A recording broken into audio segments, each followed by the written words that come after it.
নমস্কার বন্ধুরা, চলে এসেছি আপনাদের সামনে আবার একটি নতুন গল্প নিয়ে। আজ ভূত চতুর্দশী। দিকে দিকে প্রজ্বলিত হচ্ছে প্রদীপ, আলোয় ফুটে উঠছে গোটা দেশ। সঙ্গে কিন্তু দীপাবলি, শ্যামা পূজা, এই সব মিলিয়ে আজ আপনাদের জন্য আমরা নিয়ে এসেছি একটি ভৌতিক গল্প। মা কালী রূপে শুম্ভ নিশুম্ভকে বধ করেছিল এই সময়। এই তিথি আমরা প্রতি বছর দীপাবলি বা কালী পুজো হিসাবে পালন করে চলি। তাই প্রতি বছরই ভূত চতুর্দশীতে আমরা আপনাদের জন্য নতুন কোনো ভৌতিক গল্প আনার প্রচেষ্টা করে যাই। ঠিক তেমনি এবছরও একটি ভৌতিক গল্প আপনাদের জন্য উপস্থাপিত করতে চলেছি। অন্যান্য গল্পে যেরকম আপনাদের কাছ থেকে ভালোবাসা পাই, আশা করছি এই গল্পেও তেমনি ভালোবাসা পাব। আজকের গল্পের নাম রতনবাবু আর সেই লোকটা। লেখক সত্যজিৎ রায়। সত্যজিৎ রায় 2রা মে 1921 সালে কলকাতায় জন্মগ্রহণ করেন। 1940 সালে অর্থনীতিতে অনার্স নিয়ে স্নাতক হন। তিনি বিখ্যাত চলচ্চিত্র নির্মাতা। বাংলা চলচ্চিত্র জগতে তার অবদান সবসময় প্রতিটা মানুষ মনে রাখবে। তার সৃষ্টি ফেলুদা ও প্রফেসর শঙ্কু, বহুমুখী প্রতিভার অধিকারী ছিলেন তিনি। দেশ বিদেশের নানান সম্মানে তিনি ভূষিত হয়েছেন। ভারতে প্রথম অস্কার পুরস্কার তিনি পেয়েছেন। এছাড়া তিনি প্রচুর প্রবন্ধ ও ছোট গল্প লিখেছেন গল্প শুধু তাই নয়, বর্তমান সমাজে শিশু সাহিত্যের তিনি সবচেয়ে বেশি জনপ্রিয়। 1959 সালে পদ্মশ্রী, 1976 সালে পদ্মবিভূষণ উপাধি লাভ করেছিলেন। 1971 সালে আনন্দ পুরস্কারে সম্মানিত করা হয়েছিল। সত্যজিৎ রায় অমর, আমাদের মধ্যে তিনি চিরকালই বেঁচে থাকবেন। কিন্তু তার শরীরের শেষ নিঃশ্বাস তিনি ত্যাগ করেছিলেন 23 এপ্রিল 1992 সালে 71 বছর বয়সে। আজকের এই গল্পটা আমরা নিয়েছি বরুণ মজুমদার সম্পাদিত ভৌতিক 50 গল্প এই বই থেকে। শুরু করছি আজকের আমাদের বিশেষ নিবেদন ভূত চতুর্দশী উপলক্ষে সত্যজিৎ রায়ের লেখা রতনবাবু আর সেই লোকটা।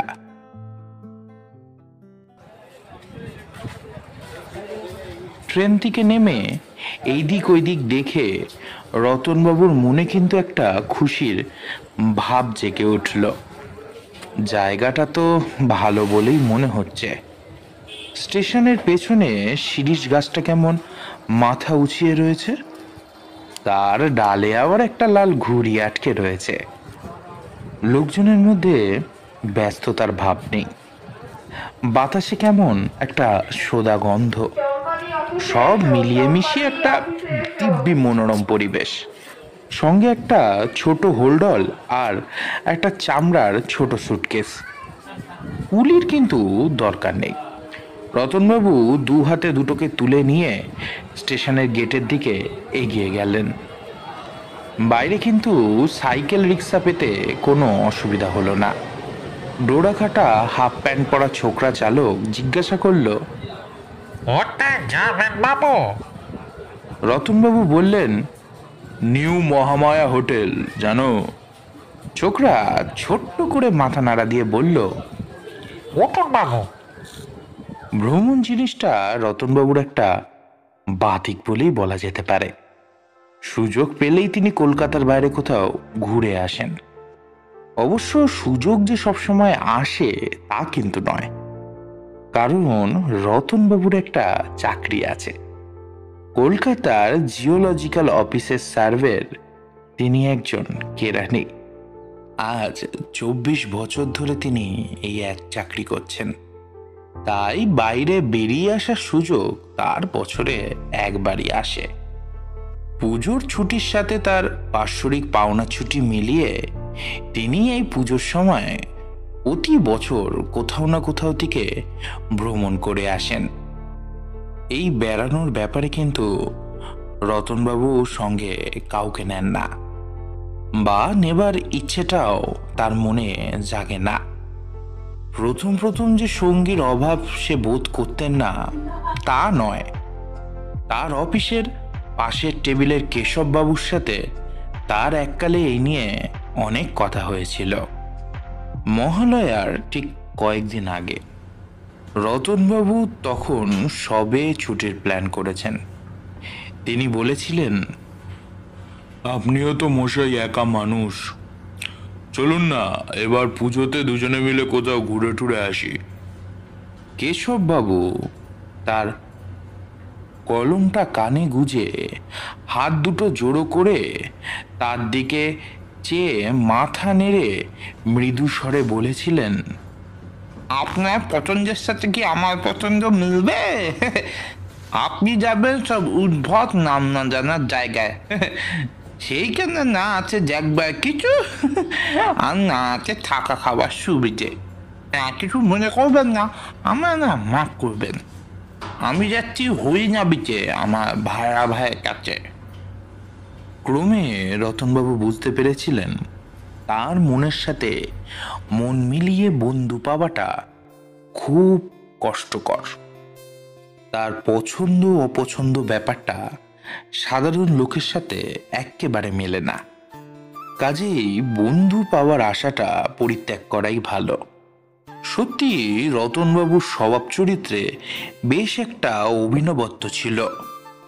এই যেমন ধরুন এই চেঞ্জে যাবার ব্যাপারটা, কেশববাবু মোটেই ভুল বলেননি। লোকে সচলাচল যেসব জায়গায় চেঞ্জে যায় রতনবাবু সেই দিকে দৃষ্টিও দিতেন না। তিনি বলতেন, আরে মশাই, পুরীতে সমুদ্র আছে, জগন্নাথের মন্দির আছে, দার্জিলিং থেকে কাঞ্চনজঙ্ঘা দেখা যায়, হাজারিবাগে পাহাড় আছে, জঙ্গল আছে, রাঁচির কাছে হুডরু ফলস আছে। এইসব কথা তো সকলেই জানে, আর লোকমুখে একটা জিনিস বারবার শোনা মানে তো সেই জিনিস দেখাই হয়ে গেল। রতনবাবুর যেটা দরকার সেটা হলো রেলওয়ে স্টেশনের কাছে একটা ছোট্ট শহর, ব্যাস, আর কিচ্ছু চাই না। প্রতি বছরই টাইম টেবিল খুলে খুব বেশি দূরেও নয় একটা জায়গার নাম খুঁজে তিনি দুর্গা বলে বেরিয়ে পড়েন।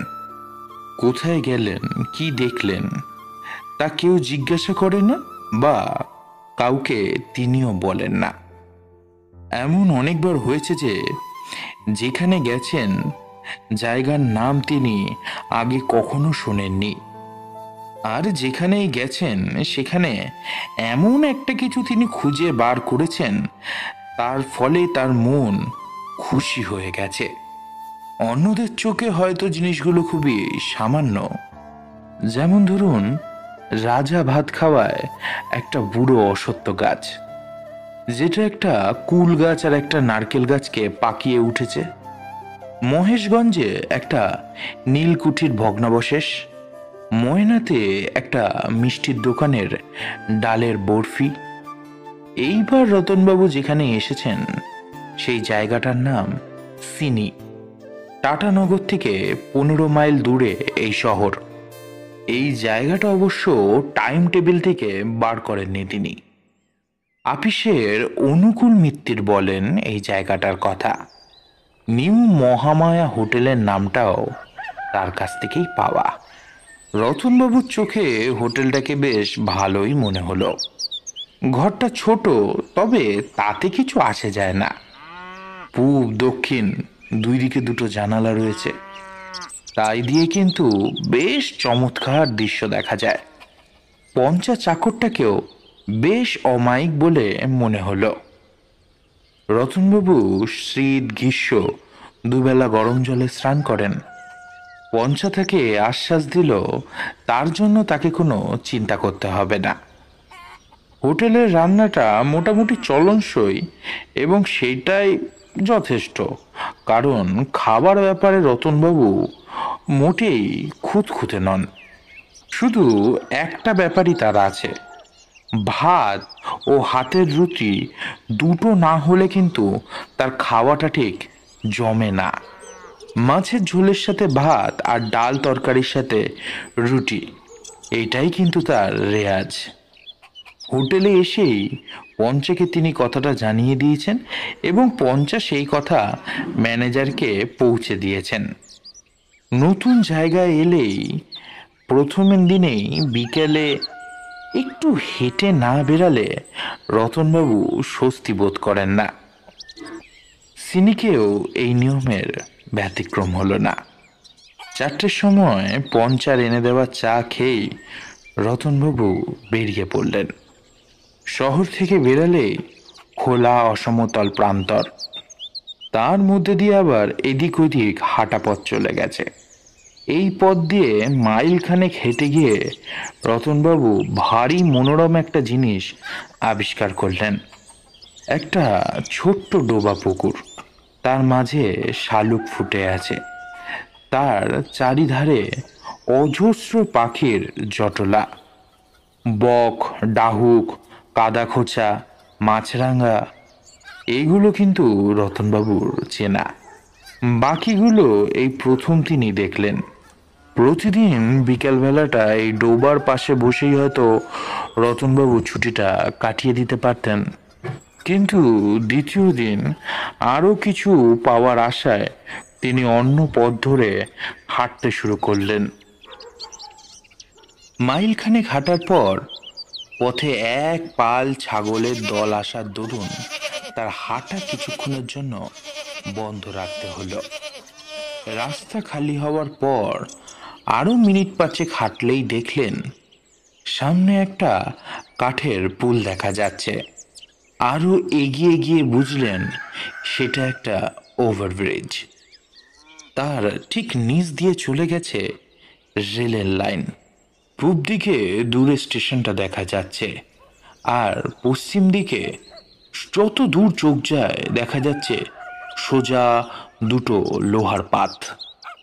এখন যদি হঠাৎ একটা ট্রেন এসে পড়ে আর ব্রিজের তলা দিয়ে সেটা যদি যায়, তাহলে কি অদ্ভুত ব্যাপার হবে, সেইটা ভাবতেই রতনবাবুর গায়ে কাঁটা দিয়ে উঠল। এক দৃষ্টে রেল লাইনের দিকে দেখছিলেন বলেই বোধ হয় কখন যে অন্য একজন লোক এসে তার পাশে দাঁড়িয়েছে সেটা রতনবাবু খেয়ালই করেননি। তাই পাশে তাকাতেই তাকে চমকে উঠতে হলো। লোকটার পরনে সুতির শার্ট, কাঁধে একটা নস্যি রঙের র্যাপার, পায়ে ক্যান্ডিসের জুতো, চোখে বাইফোকাল চশমা। রতনবাবুর কেমন জানি খটকা লাগলো। একে কি আগে তিনি কোথাও দেখেছেন? লোকটাকে খুব চেনা চেনা মনে হচ্ছে না।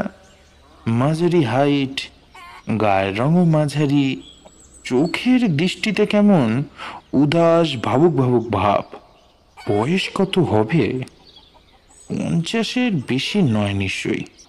চুলে কিন্তু বিশেষ পাক ধরেনি, অন্তত সন্ধ্যার আলোতে তাই মনে হয়। আগন্তুক একটা ঠান্ডা হাসি হেসে রতনবাবুকে নমস্কার করলেন। রতনবাবু হাত জোর করে প্রতি নমস্কার করতে গিয়ে হঠাৎ বুঝে গেলেন কেন তার খটকা লাগছিল। লোকটিকে চেনা চেনা মনে হওয়ার কারণ আর কিছুই না, এই ধাঁচের একটা চেহারা রতনবাবু বহুবার দেখেছেন, এবং সেটা কিন্তু তার আয়নায়। ভদ্রলোকের চেহারার সাথে তার নিজের চেহারার কিন্তু একটা আশ্চর্য রকমের মিল। মুখের চৌকোনো ভাব, চুলের টেরি, গোফের ধাঁচ, থুতনির মাঝখানে খাজ, কানের লতি, এই সবই প্রায় হুবহু এক। গায়ের রং আগন্তুকের একটু বেশি ময়লা, ভুরুটা একটু বেশি ঘন, আর মাথার পেছনে চুল যেন একটু বেশিই লম্বা। এবার আগন্তুকের গলার স্বর শুনে রতনবাবু চমকে উঠলেন। একবার তার পাড়ার ছেলে সুশান্ত টেপ রেকর্ডারে রতনবাবুর গলা রেকর্ড করে তাকে শুনিয়েছিল। সেই গলা আর এই লোকটার গলার মধ্যে কোনো তফাৎ নেই বললেই চলে। ভদ্রলোক বললেন, আমার নাম মণিলাল মজুমদার। আপনি তো বোধ হয় নিউ মহামায়া হোটেলে উঠেছেন, তাই না? রতনলাল, মণিলাল, নামেও কি আশ্চর্য মিল! রতনবাবু কোনোভাবে তার অবাক ভাবটা কাটিয়ে তিনি তার নিজের পরিচয় দিলেন। আগন্তুক বললেন, আপনার বোধহয় আমাকে মনে পড়বে না, আমি কিন্তু এর আগেও আপনাকে দেখেছি। কোথায় বলুন তো? আপনি গত পুজোয় ধুলিয়ান যাননি? রতনবাবু ভুরু কপালে তুলে বললেন, আপনিও সেখানে গেছিলেন নাকি? আগে হ্যাঁ, আমি প্রতিবারই পুজোয় কোথাও না কোথাও যাই। একা মানুষ, বন্ধু বান্ধবও বিশেষ কেউ নেই, আর নতুন নতুন জায়গায় একা একা বেড়াতে বেশ দিব্যি লাগে। এই সিনির কথাটা আমাকে অফিসের এক সহকর্মী আমাকে বলেন। বেশ বেড়ে জায়গা, কি বলেন? রতনবাবু ঢোক গিলে মাথা নেড়ে সম্মতি জানালেন। কেমন যেন অবিশ্বাসের একটা অস্বস্তি মেলানো ভাব অনুভব করছেন তিনি। ওই দিকের ওই পুকুরটা দেখেছেন, যার পাশে বিকালের দিকে এই পাখির জটলা হয়? মণিলাল বাবু জিজ্ঞাসা করলেন। রতনবাবু বললেন, হ্যাঁ দেখেছি। মনে হলো কোনো ভিন দেশের পাখিও ওর মধ্যে জড়ো হয়েছে। কিছু পাখি দেখলাম যা এদেশে আগে দেখিনি। আপনার কি মনে হলো বলুন তো? এতক্ষণে রতনবাবু খানিকটা স্বাভাবিক বোধ করছেন। বললেন, আমারও তাই ধারণা, কারণ আমিও কতগুলো পাখিকে দেখে ঠিক চিনতে পারিনি। দূর থেকে একটা গুম গুম শব্দ পাওয়া যাচ্ছে। ট্রেন আসছে। পূব দিকে চেয়ে দেখলেন দূরে সার্চ লাইটের আলো দেখা যাচ্ছে। আলোটা ক্রমশ বড় হয়ে এগিয়ে আসছে। রতনবাবু আর মণিলাল বাবু দুজনেই ব্রিজের রেলিংয়ের ধারে গিয়ে দাঁড়ালেন। বিরাট শব্দ করে ব্রিজটাকে থরথর করে কাঁপিয়ে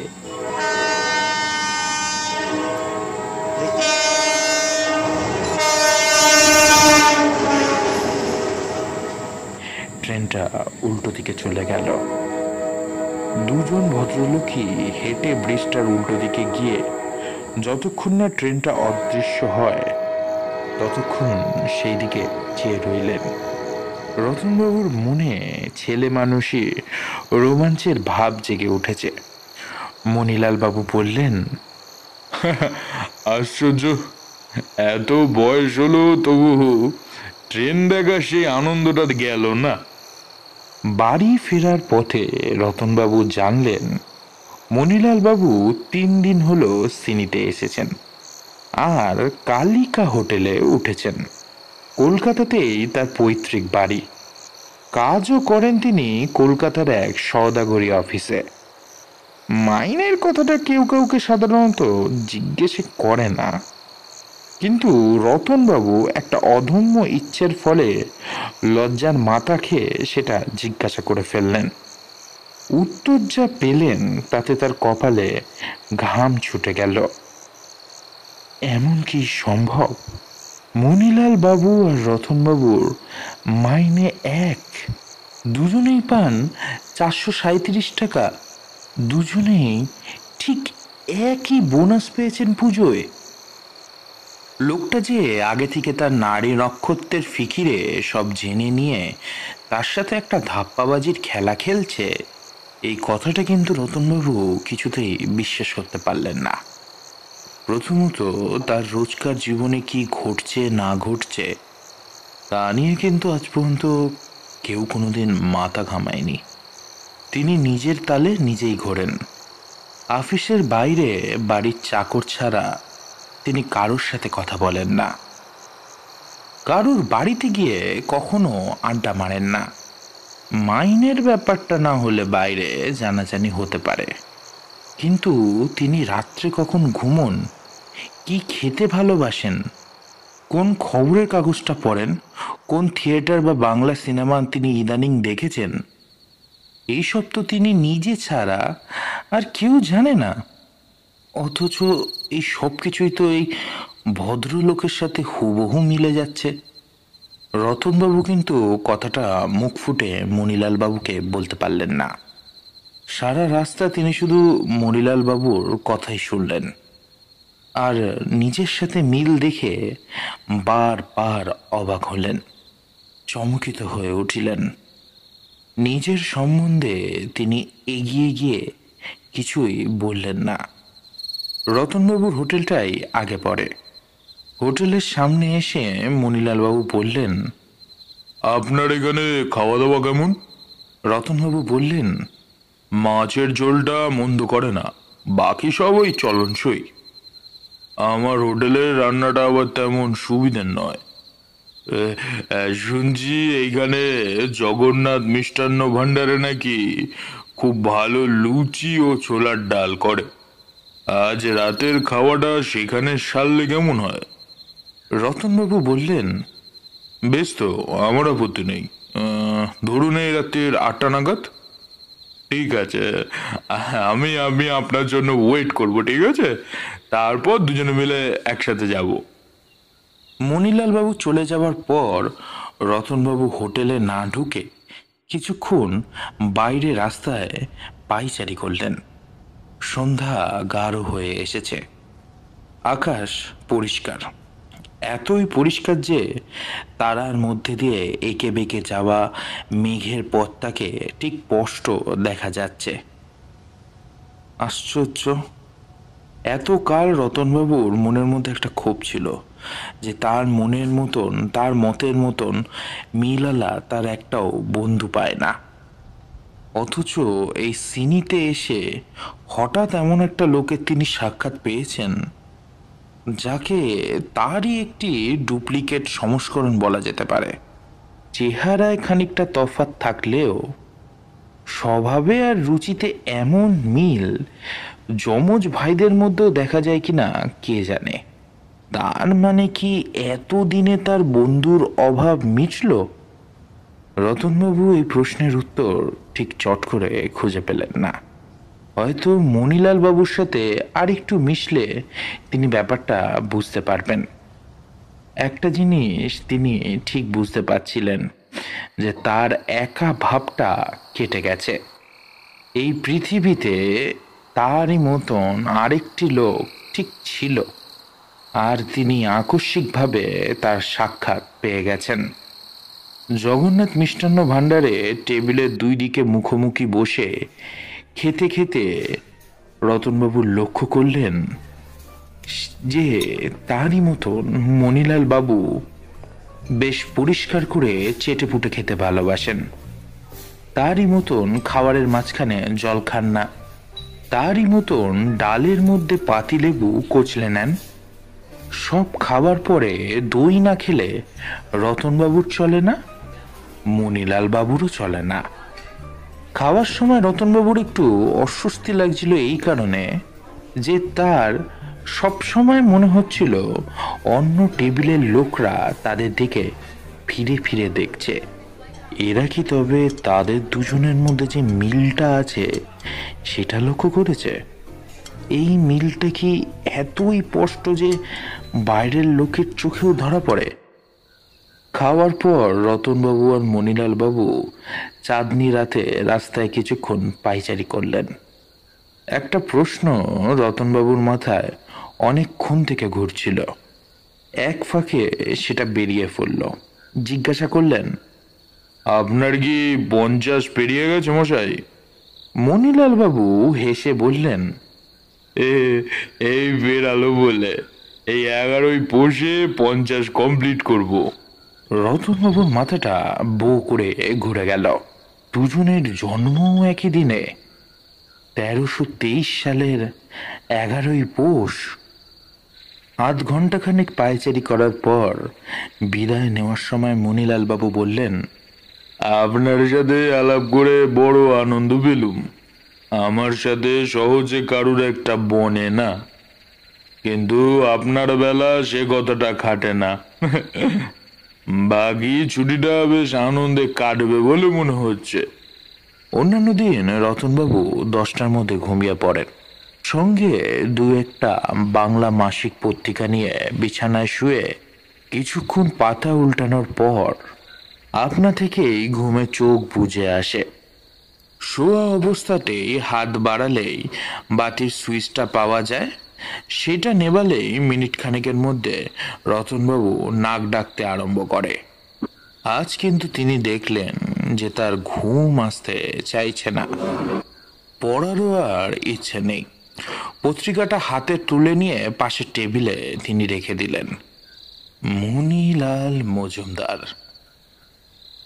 রতনবাবু কোথায় যেন পড়েছিলেন, পৃথিবীর কোটি কোটি মানুষের মধ্যে কোথাও এমন কোনো দুজনকে পাওয়া যাবে না যাদের চেহারা হুবহু একরকম, অথচ চোখ, কান, নাক, হাত, পা ইত্যাদির সংখ্যা সকলেরই একই রকম।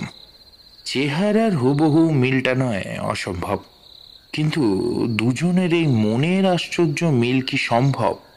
শুধু মন কেন, বয়স, পেশা, গলার স্বর, হাঁটা ও বসার ভঙ্গি, চোখের চশমার পাওয়ার ইত্যাদি আরো অনেক কিছু হুবহু মিলে যাচ্ছে। ভাবলে কিন্তু মনে হচ্ছে অসম্ভব ব্যাপার, কিন্তু সেটাও যে সম্ভব হয়েছে তার প্রমাণ গত 4 ঘন্টায় রতনবাবু অনেকবার পেয়েছেন। রাত 12টা নাগাদ রতনবাবু বিছানা ছেড়ে উঠে ঘরের কুজোর কাছে গিয়ে আঁচলা করে খানিকটা জল নিয়ে নিজের মাথায় দিলেন। তার মাথা গরম হয়ে গেছেন। এই অবস্থায় ঘুম আসবে না। ভিজে মাথায় আলতো করে গামছাটা একবার বুলিয়ে নিয়ে আবার বিছানায় গিয়ে শুল। বালিশটা কিন্তু ভিজে গেল। ভালোই হলো, যতক্ষণ না শুকাচ্ছে ততক্ষণ মাথাটা ঠান্ডা থাকবে। পাড়া নিস্তব্ধ হয়ে গেছে। একটা পেঁচা বিকট স্বরে চেঁচাতে চেঁচাতে হোটেলের পাশ থেকে উড়ে চলে গেল। জানালা দিয়ে চাঁদের আলো এসে বিছানায় পড়েছে। কখন জানি আপনা থেকেই রতনবাবুর মন থেকে ভাবনা মুছে গিয়ে তার চোখ দুটো বন্ধ হয়ে গেল। রাত্রে ঘুমোতে দেরি হওয়ার ফলে সকালে রতনবাবুর ঘুম ভাঙতে প্রায় 8টা হয়ে গেল। 9টায় মণিলালবাবুর আসার কথা। আজ মঙ্গলবার, মাইলখানেক দূরে একটা জায়গায় হাট বসবে। গতকাল খেতে খেতে দুজনে প্রায় একই সাথে হাটে যাওয়ার কথা প্রকাশ করেন। কেনাকাটি করার বিশেষ কিছু নেই, খালি ঘুরে দেখা এই কি চা। ফ্রেশ হয়ে চা খেতে খেতেই প্রায় 9টা বেজে গেল। সামনে প্লেটে রাখা মৌরি খানিকটা মুখে তুলে হোটেলের বাইরে বেরাতেই রতনবাবু দেখলেন মণিলালবাবু হাসি মুখে এগিয়ে আসছে। কাছে এসে মণিলালবাবুর প্রথম কথা এলো, আপনার সাথে কি আশ্চর্য মিল! সে কথা ভাবতে ভাবতে কাল ঘুমোতে বেশ রাত হয়ে গেল। উঠে দেখি 8:05। এমনিতে কিন্তু আমি ঠিক 6টায় উঠি। রতনবাবু এই কথার কোনো জবাব দিলেন না। দুজনে হাটের দিকে রওনা দিলেন। পাড়ার কতগুলো ছোকরা জটল্লা করছিল। রতনবাবুরা তার সামনে দিয়ে যাওয়ার সময় তাদের মধ্যে একজন টিটকিরির সুরে বলে উঠল, মানিকজোর, মানিকজোর। রতনবাবু কথাটাকে যথাসাধ্য অগ্রাহ্য করে এগিয়ে চললেন। মিনিট 20 মধ্যেই দুজনে হাটে পৌঁছে গেলেন। বেশ গমগমে হাট। ফলমূল, সবজি, তরিতরকারি, বাসনকুসন, হাঁড়িকুড়ি, জামা কাপড়, মুরগি, ছাগল ইত্যাদি সবকিছুরই দোকান বসেছে। ভিড়ও হয়েছে বেশ। সেই ভিড়ের মধ্যে দিয়ে এই দোকান সেই দোকান দেখতে দেখতে রতনবাবু আর মণিলালবাবু এগিয়ে চললেন। ওইটাকে পঞ্চানা, রতনবাবু কেন জানি তার হোটেলের চাকরটাকে সামনের ভিড়ের মধ্যে দেখে তার দৃষ্টি নামিয়ে মুখটাকে আড়াল করে দিলেন। ছোকরাদের মানিকজোর কথাটা কানে যাওয়া অবধি তার ধারণা হয়েছে তাদের দুজনকে একসাথে দেখে লোকেরা মনে মনে হাসে। ভিড়ের মধ্যে দিয়ে হাঁটতে হাঁটতে প্রায় আচমকা রতনবাবুর মনের মধ্যে একটা চিন্তার উদয় হলো। হঠাৎ কেন জানি তার মনে হলো তিনি একাই ছিলেন ভালো, বন্ধু টন্ধুর তার কোনো দরকার নেই। আর বন্ধু হলেও সে যেন মণিলাল বাবুর মতন লোক না হলেই ভালো। মণিলাল বাবুর সাথে তিনি যতবারই কথা বলেছেন ততবারই তার মনে হয়েছে তিনি যেন নিজের সাথে কথা বলছেন। প্রশ্ন করলে কি উত্তর পাওয়া যাবে সেটা যেন আগে থেকেই জানা। তর্ক করার কোনো সুযোগ নেই, আলোচনার প্রয়োজন নেই, ঝগড়াঝাটির কোনো সম্ভাবনাই নেই। এটা কি বন্ধুত্বের লক্ষণ? তার অফিসের কার্তিক রায়ের সাথে মুকুন্দ চক্রবর্তীর তো গলায় গলায় ভাব। তা বলে কি দুজনের মধ্যে কথা কাটাকাটি হয় না? আলবাদ হয়, কিন্তু তবু তো তারা বন্ধু, সত্যি করেই বন্ধু। সবকিছু মিলিয়ে তার বারবার মনে হতে লাগলো মণিলাল মজুমদার লোকটি তার জীবনে না হেলেই ভালো হতো। ঠিক একই রকম দুজন লোক জগতে থাকেও তাদের পরস্পর কাছাকাছি আসার কথাটা কাজের কথা নয়। সিনি থেকে কলকাতা ফিরে গিয়েও মণিলাল বাবুর সাথে হয়তো দেখা হয়ে যেতে পারে। এই কথা ভাবতেই রতনবাবু শিউরে উঠলেন। একটা দোকানে বাঁশের লাঠি বিক্রি হচ্ছিল। রতনবাবুর অনেক দিনের শখ একটা লাঠি কেনার, কিন্তু মণিলাল বাবু দর করছে দেখে রতনবাবু তার লোভ অনেক কষ্ট করে সম্বরণ করলেন। শেষটায় দেখেন কি মণিলাল বাবু একটার জায়গায় দুটো লাঠি কিনে তাকে একটা উপহার দিলেন। দেওয়ার সময় আবার বললেন, এই সামান্য লাঠিটা বন্ধুত্বের চিহ্ন হিসাবে নিতে আপনার আপত্তি হবে না? হাটের পর হোটেলের দিকে ফেরার পথে মণিলাল বাবু অনেক কথা বললেন। তার ছেলেবেলার কথা, তার মা বাবার কথা, তার স্কুল কলেজের কথা। রতনবাবু শুনতে শুনতে মনে হচ্ছিল যে তার জীবন কথায় কেউ যেন তাকে গড় গড় করে বলে শোনাচ্ছিল। বিকেলবেলা চা খেয়ে দুজনে মাঠের মাঝখান থেকে ব্রিজের দিকে হাঁটতে হাঁটতে রতনবাবুর মাথায় ফন্দিটা এলো। কথা কিন্তু তাকে বেশি বলতে হচ্ছে না, তাই মাথাটা কাজ করছিল ভালো। দুপুর থেকেই মনে হচ্ছে এই লোকটাকে হাঁটাতে পারলেই ভালো হয়, কিন্তু উপায়টা মাথায় আসছিল না। ঠিক এই মুহূর্তে পশ্চিমের আকাশের কালো মেঘটা চোখে পড়তেই রতনবাবুর উপায়টা যেন তার চোখের সামনে জলযন্ত্র দৃশ্য হিসাবে দেখতে পেলেন। তিনি দেখতে পেলেন তারা দুজন যেন ওভারব্রিজের রেলিংয়ের ধারটায় দাঁড়িয়ে আছেন। দূরের পশ্চিম দিক থেকে 6টার মেল ট্রেনটা ছুটে এগিয়ে আসছে। ইঞ্জিনটা যখন 20 গজের মধ্যে এসে পড়েছে তখন তিনি মণিলাল বাবুর কাঁধে প্রচণ্ড ধাক্কা দিয়ে রতনবাবু হাঁটা অবস্থাতেই চোখ বন্ধ করলেন। তারপর চোখ খুলে আর চোখে একবার মণিলাল বাবুর দিকে দেখে নিলেন।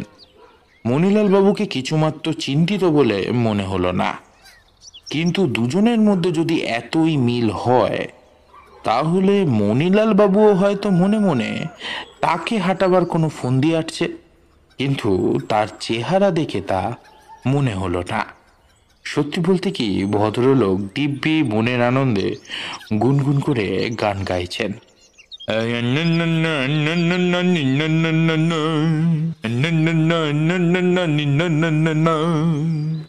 এই হিন্দি সিনেমার গানের সুরটা রতনবাবুও মাঝে মাঝে গুনগুন করে থাকেন। পশ্চিম দিকের কালো মেঘটা এগিয়ে এসেছে, সূর্য মেঘের পেছনে ঢাকা। বোধ করি আর কয়েক মিনিটেই অস্ত্র যাবে। রতনবাবু চারিদিকে চেয়ে ত্রিসীমানায় আর অন্য কোনো মানুষকে দেখতে পেলেন না। ভালোই হয়েছে, কাছাকাছির মধ্যে কোনো তৃতীয় ব্যক্তি থাকলে তার প্ল্যান ভেস্তে যেত। আশ্চর্য, একটা মানুষকে খুন করার কথা ভেবেও রতনবাবু নিজেকে দোষী মনে করতে পারলেন না। মণিলাল বাবুর যদি কোনো বিশেষত্ব থাকতো, এমনকি তার স্বভাব চরিত্র যদি রতনবাবুর থেকে সামান্য অন্যরকম হতো, তাহলে রতনবাবু তাকে মারবার কথা কল্পনাই করতে পারতেন না। রতনবাবুর বিশ্বাস হয়েছে একই রকম দুজন লোকের একসাথে বেঁচে থাকার কোনো সার্থকতা নেই। তিনি নিজে আছেন, নিজে থাকবেন, এইটাই যথেষ্ট। মণিলাল বাবু থেকেও যদি তার থেকে দূরে থাকতে পারতেন, যেমন এই কিছুদিন আগে পর্যন্ত ছিলেন, তাতে কিন্তু তার আপত্তি করার কিছু ছিল না। কিন্তু এখন এই আলাপের পর সেটা সম্ভব নয়, তাই তাকে সরিয়ে ফেলা নেহাতি দরকার। দুই ভদ্রলোক এসে ওভারব্রিজটায় পৌঁছালেন। বেশ গুমোট করেছে, মণিলালবাবু বললেন। রাত্রের দিকে বৃষ্টিও হতে পারে, আর তার মানে কাল থেকে জাকিয়ে ঠান্ডা পড়বে। রতনবাবু এই ফাঁকে একবার ঘড়িটা দেখে নিলেন। 6টা বাজতে 12 মিনিট। ট্রেনটা নাকি খুব টাইমে যাতায়াত করে। আর বেশিক্ষণ নেই। রতনবাবু তার জড়ভাবটা ঢাকার জন্য একটা হাই তুলে বললেন, বৃষ্টি হলেও ঘন্টা 4-5 আগে হওয়ার কোনো সম্ভাবনা আছে বলে তো মনে হয় না। সুপুরি খাবেন? মণিলালবাবু পকেট থেকে একটা গোল টিনের কৌটো বার করে ঢাকনা খুলে রতনবাবুর দিকে এগিয়ে দিলেন। রতনবাবুর পকেটেও একটা কৌটোতে সুপুরি ছিল। তিনি সেইটা আর বার না করে, সেইটার কথা উল্লেখ না করে, মণিলাল বাবুর কৌটো থেকে একটা সুপুরি নিয়ে মুখে পুরে দিলেন। আর ঠিক সেই মুহূর্তে ট্রেনের আওয়াজটা শোনা গেল। আজ কিন্তু ট্রেনটা 6টার একটু আগেই চলে এসেছে। মণিলাল বাবু রেলিংয়ের দিকে একটু এগিয়ে গিয়ে ঘড়িটা দেখে নিয়ে বললেন, 7 মিনিট বিফোর টাইম। পশ্চিমে মেঘ থাকার জন্য আজ অন্য দিনের চেয়ে চারিদিকটা একটু বেশি অন্ধকার, তাই হেডলাইটের আলোটা আরো বেশি উজ্জ্বল বলে মনে হচ্ছে। এখনো অনেক দূরে ট্রেন, তবে আলোটা দ্রুত বেড়ে চলেছে। এক দৃষ্টি তাকিয়ে থাকলে চোখে জল এসে যায়। সাইকেল চেপে একটা লোক রাস্তা দিয়ে ব্রিজের দিকে এসেছে। সর্বনাশ, লোকটা থামবে নাকি? না, রতনবাবুর আশঙ্কাটা পুরোটাই ভুল। লোকটা তাদের পাশ দিয়ে ঝড়ের বেগে সাইকেল চালিয়ে উল্টো দিকের রাস্তায় অন্ধকারের মধ্যে মিলিয়ে গেল। ট্রেনটা প্রচণ্ড দাপটে এগিয়ে এসেছে। চোখ ঝলসানো হেডলাইটে দূরত্বটা আন্দাজ করাটা খুব কঠিন।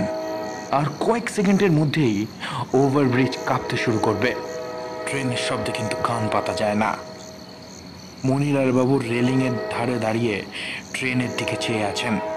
একটা বিদ্যুতের চমক, আর সেই সঙ্গে সঙ্গে রতনবাবু তার সমস্ত শক্তি 2 হাতে এনে 2 হাত দিয়ে মণিলাল বাবুর পিঠে মারলেন ধাক্কা।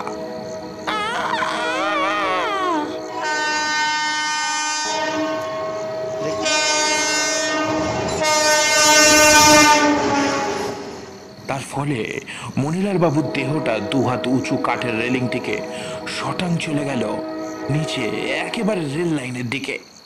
ঠিক সেই মুহূর্তে রতনবাবু বুঝতে পারলেন ওভারব্রিজটা কাঁপতে শুরু করে দিয়েছে। রতনবাবু আজ আর ট্রেন চলে যাওয়ার দৃশ্য দেখার জন্য অপেক্ষা করলেন না।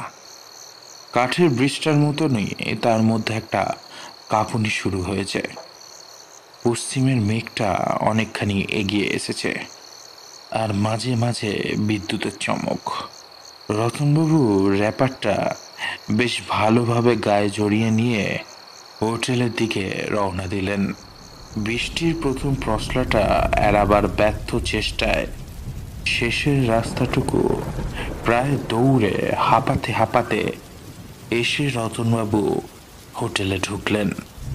ঢুকেই তার কেমন যেন খটকা লাগলো। এইটা কোথায় এলেন তিনি?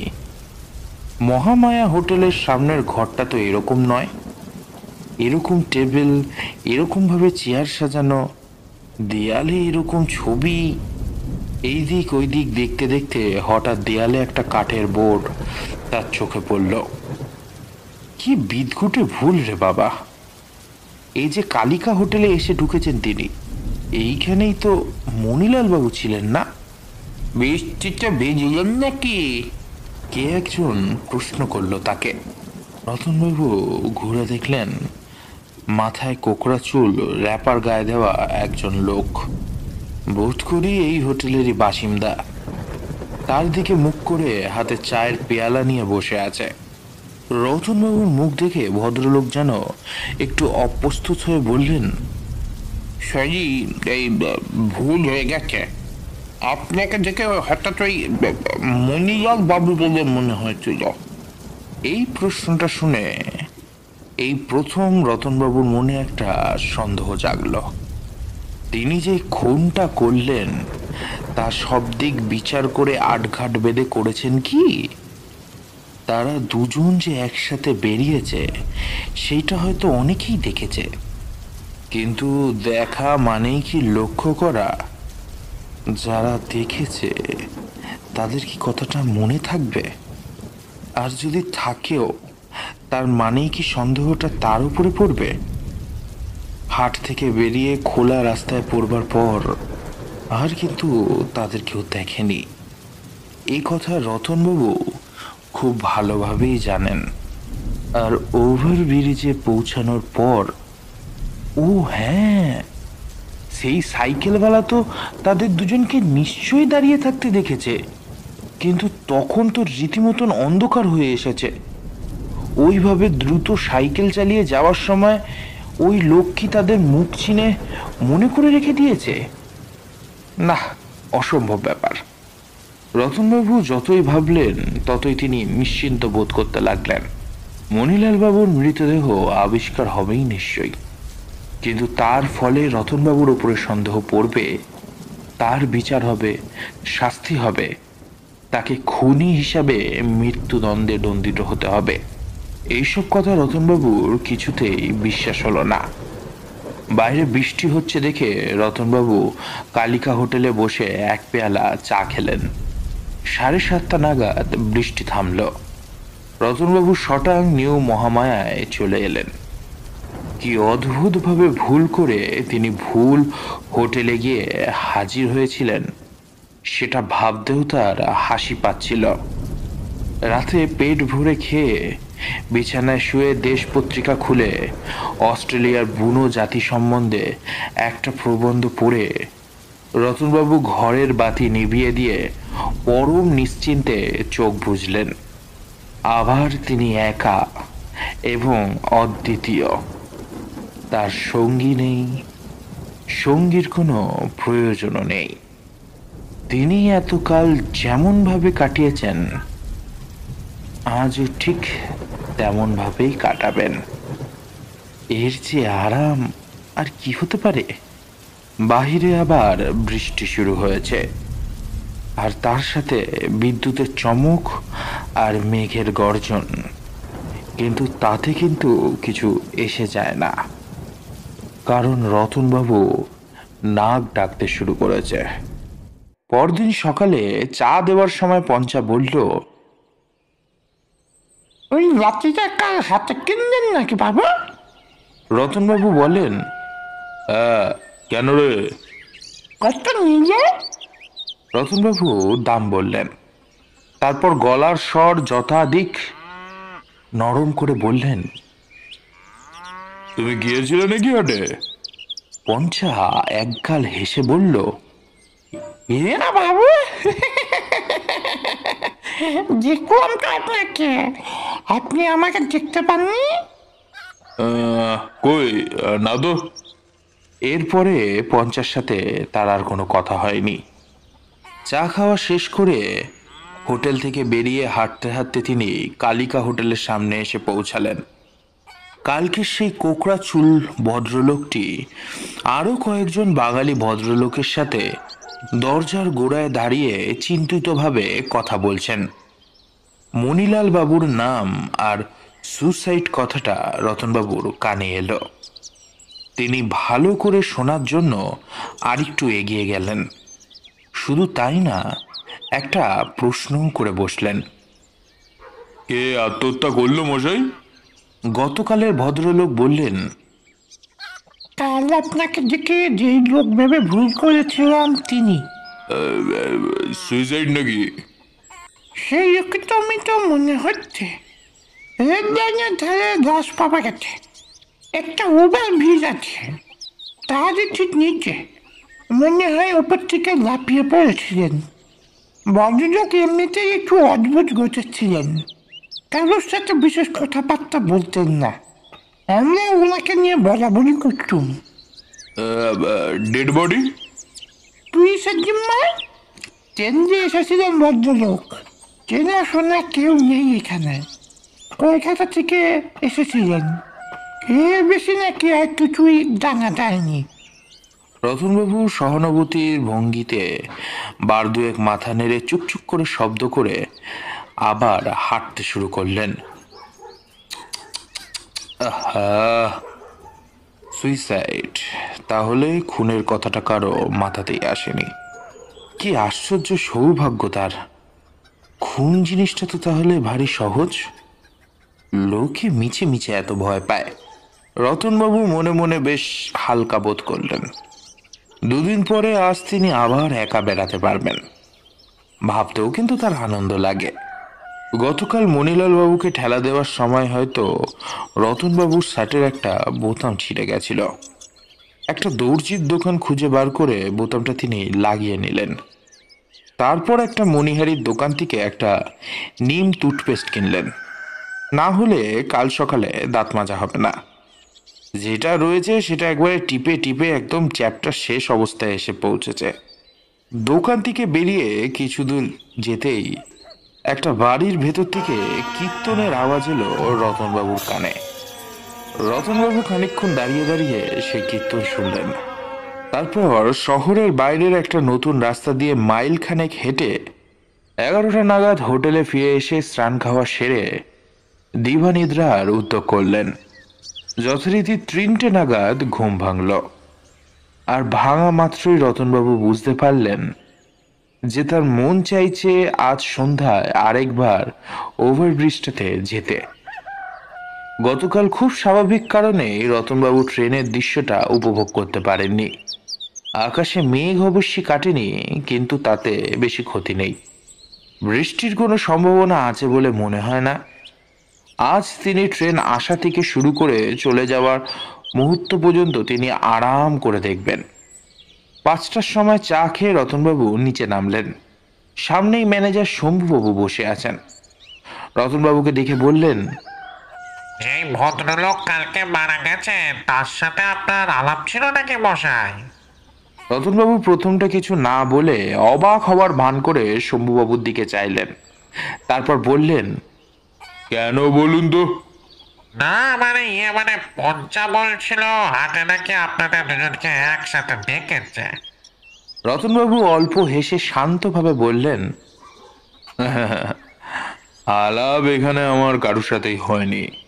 হাতে এক আধজনের সাথে কথা হয়েছে বটে, তবে কি জানেন, কোন লোকটি যে মারা গেছে সেটা তো আমি জানিই না। ও হো শম্ভুবাবু হাসলেন। ভদ্রলোক বেশ আমোদে। উনিও এখানে আপনার মতন হাওয়া বদলাতে এসেছিলেন। ওই যে কালিকা হোটেলে উঠেছিলেন। ও তাই বুঝি? রতনবাবু আর কোনো কথা না বলেই বেরিয়ে পড়লেন। প্রায় 2 মাইল পথ। আর বেশি দেরি করলে ট্রেন দেখা যাবে না। রাস্তায় তার দিকে আর কেউ সন্দিগ্ধ দৃষ্টি দিল না। গতকাল যে ছেলেগুলো জটল্লা করছিল তাদের কাউকেই আজ আর দেখা গেল না। ওই মানিক জোর কথাটা রতনবাবুর ভালো লাগেনি। ছেলেগুলো যে কোথায় গেল? একটা ঢাকের আওয়াজ শুনতে পাচ্ছেন রতনবাবু। পাড়ায় পুজো আছে, ছেলেগুলো বোধহয় ওখানেই রয়েছে। রতনবাবু নিশ্চিন্ত মনে এগিয়ে চললেন। খোলা প্রান্তরের মাঝখানে আজ তিনি একা। মণিলাল বাবুর সাথে আলাপ হওয়ার আগে পর্যন্ত তিনি নিশ্চিন্ত মানুষ ছিলেন, কিন্তু আজ তার নিজেকে যেমন হালকা বলে মনে হচ্ছে, তেমন হালকা এর আগে কখনো মনে হয়নি। ও ও ও- ওই যে বাবলা গাছ, ওইটা পেরিয়ে মিনিট খানেক হাঁটলেই ওভারব্রিজ। আকাশ মেঘে ভরা, তবে ঘন কালো মেঘ নয়, ছাইয়ের মতন ফিকে মেঘ। বাতাস নেই, তাই সমস্ত মেঘ এক জায়গায় স্থির হয়ে দাঁড়িয়ে আছে। ওভারব্রিজটা দেখতে পেয়ে রতনবাবুর মন আনন্দে নেচে উঠল। তিনি পা চালিয়ে এগিয়ে গেলেন। বলা যায় না ট্রেন যদি কালকের চেয়েও তাড়াতাড়ি এসে পড়েন। মাথার ওপর দিয়ে এক ঝাঁক বক উড়ে গেল। ভিনদেশের বক কিনা কে জানে। ব্রিজের নিচে দাঁড়িয়ে সন্ধ্যার নিস্তব্ধতা রতনবাবু বেশ ভালো করে বুঝতে পারলেন।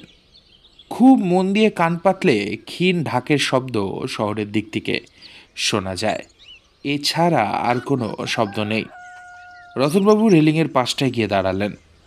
ওই যে দূরে সিগন্যাল, ওই যে আরও দূরে স্টেশন। রেলিংয়ের নিচে কাঠের ফাটলে কি যেন একটা জিনিস চকচক করছে। রতনবাবু উপুর হয়ে হাত বাড়িয়ে জিনিসটাকে বার করে আনলেন। সেটা একটা গোল টিনের কৌটো, তার ভেতরে এলাচ আর সুপুরি। রতনবাবু একটু হেসে সেটাকে ব্রিজের ওপর থেকে লাইনে ফেলে দিলেন। ঠুন করে একটা মৃদু শব্দও পেলেন তিনি। কতদিন ওখানে পড়ে থাকবে এই সুপুরির কৌটো কে জানে। কিসের আলো ওইটা? ট্রেন আসছে, এখনো শব্দ পাওয়া যাচ্ছে না, কিন্তু আলো এগিয়ে আসছে। রতনবাবু অবাক হয়ে আলোটা দেখতে লাগলেন। হঠাৎ একটা দমকা বাতাসে তার কাঠ থেকে র্যাপারটা খসে পড়ল। রতনবাবু সেটাকে আবার বেশ ভালো করে জড়িয়ে নিলেন। এবারে শব্দ পাচ্ছেন তিনি, গুড় গুড় গুড় গুড় গুম গুম গুম গুম গুম গুম, যেন একটা ঝড় এগিয়ে আসছে, সঙ্গে ক্রমাগত একটা মেঘের গর্জন। রতনবাবুর হঠাৎ মনে হলো তার পেছনে কেউ যেন এসে দাঁড়িয়েছে। এই সময় ট্রেনের দিক থেকে চোখ ফেরানো মুশকিল, কিন্তু তাও তিনি একবার চট করে চারিদিকটা চোখ ঘুরিয়ে দেখে নিলেন, কিন্তু কেউ কোথাও নেই। আজ কিন্তু কালকের চেয়ে অন্ধকারটা অনেকটা কম, তাই দেখতে অসুবিধে নেই। শুধু তিনি আর দ্রুত ধাবমান চাঁদরেল ট্রেনটা ছাড়া মাইল খানেকের মধ্যে আর কেউ আছে বলে মনে হয় না।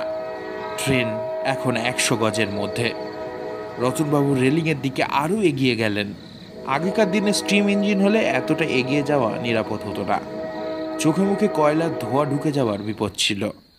এই ট্রেন ডিজেল ট্রেন, তাই ধোঁয়া নেই, শুধু বুক কাঁপানো গুরুকম্বির শব্দ ও চোখ ঝলসানো হেডলাইটের আলো। ওই এসে পড়ল ট্রেন ব্রিজটার নিচে। রতনবাবু তার দুই কনুইয়ের ওপরে ভর দিয়ে সামনের দিকে ঝুঁকে পড়লেন, আর ঠিক সেই মুহূর্তে পেছন দিকে দুটো হাত এসে তার পিঠের মধ্যে প্রচণ্ড জোরে মারল একটা ধাক্কা। রতনবাবু টাল সামলাতে পারলেন না, কারণ রেলিংটা ছিল মাত্র 2 হাত উঁচু। মেল ট্রেনটা সশব্দে ব্রিজ কাঁপিয়ে চলে গেল পশ্চিম দিকে, যেদিকের আকাশে রক্তের রং এখন বেগুনি হয়ে এসেছে। রতনবাবু এখন আর ব্রিজের ওপর নেই, তবে তার চিহ্নস্বরূপ এখনো একটা জিনিস রেলিংয়ের কাঠের ফাঁকে আটকে রয়েছে। সেটা সুপুরি আর এলাচে ভরা একটা অ্যালুমিনিয়ামের কৌটো।